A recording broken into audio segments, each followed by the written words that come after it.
forward to the opportunity to serving the island in this role. And thank you all for coming on. Thank you.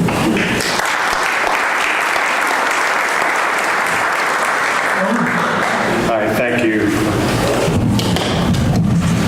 At the fire department, I've been advocating for affordable housing. I've seen membership drop, and I proposed a plan to the board that would create affordable housing both at halls 2 and 3. And it would do several things for the community. First of all, it would stabilize membership at the fire department.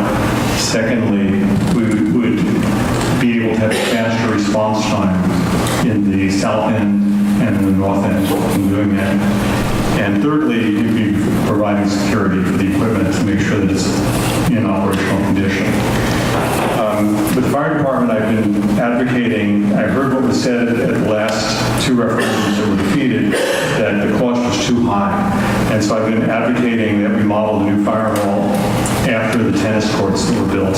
They built the first tennis court for around $650,000 and the second one for under $700,000. It's only a shell, but the size is more than adequate to house the fire department's equipment and continue public safety. I don't necessarily agree with other candidates about having a building that houses other departments in it, simply because when the fire bells go off and people responding to a call, they're not going to be looking for children that might be playing in the driveway while their parents are in the planning department discussing a new project.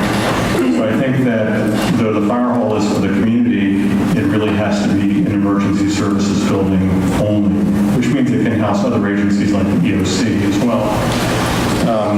But I believe that affordable housing is a major problem. Our island is becoming unbalanced, and if it continues in that spiral, that eventually it'll be impossible to get people to come to service our homes that are on the island. And we have to address that. We have to address the zoning and planning and look at the plan and see where Ganges should be and the island should be in the next 20 years and review it. And a trustee shouldn't be afraid of being able to downsize property and zoning. Or, on the other hand, allow higher density in the area that might be for affordable housing and cluster housing. Thank you for having me here.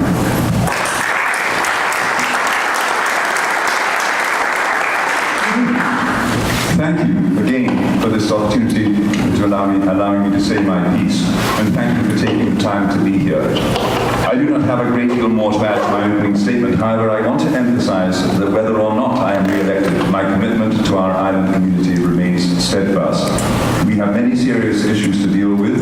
We have had serious issues to deal with in the last 2 terms. And in the coming days, we will deal with them in the same way, with open, transparent communication and the involvement of the community. I can provide the sound and strong leadership needed to make that happen, and I hope I can count on your vote on the 20th. Thank you.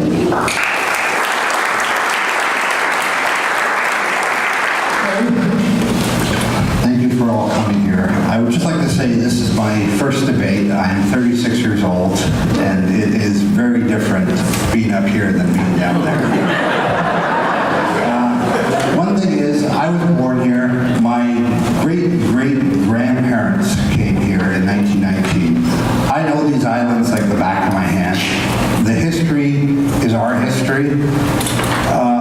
There are many little things that I find wrong with Salt Spring, and there's little things that we can fix.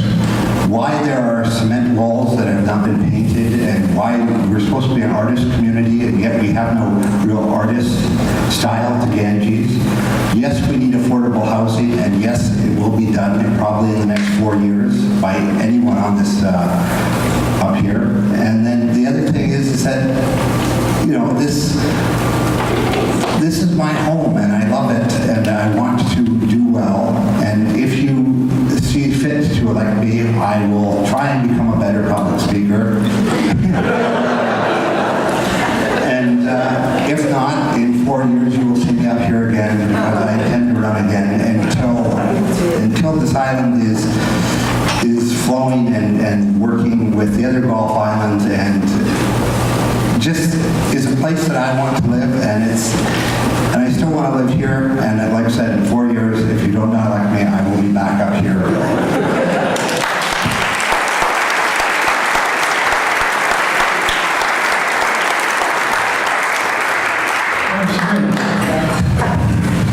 Thank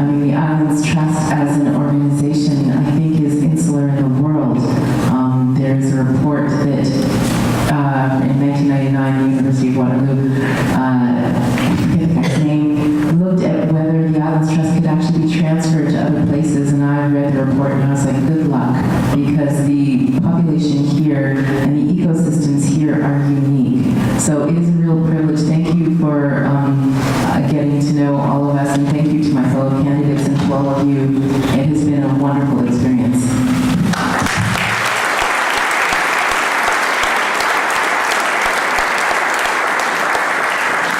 Okay, that's right on time too. Few comments. First of all, for any additional information on the candidates, Salt Spring Community Alliance participants went through an extensive and public process to select 12 top questions for all candidates in the upcoming election.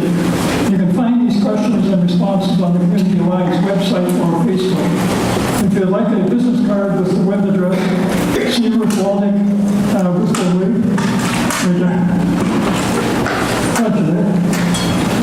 who will be at the exit at the end of the session. And I'd like to congratulate the candidates. The successful ones will have quite a job.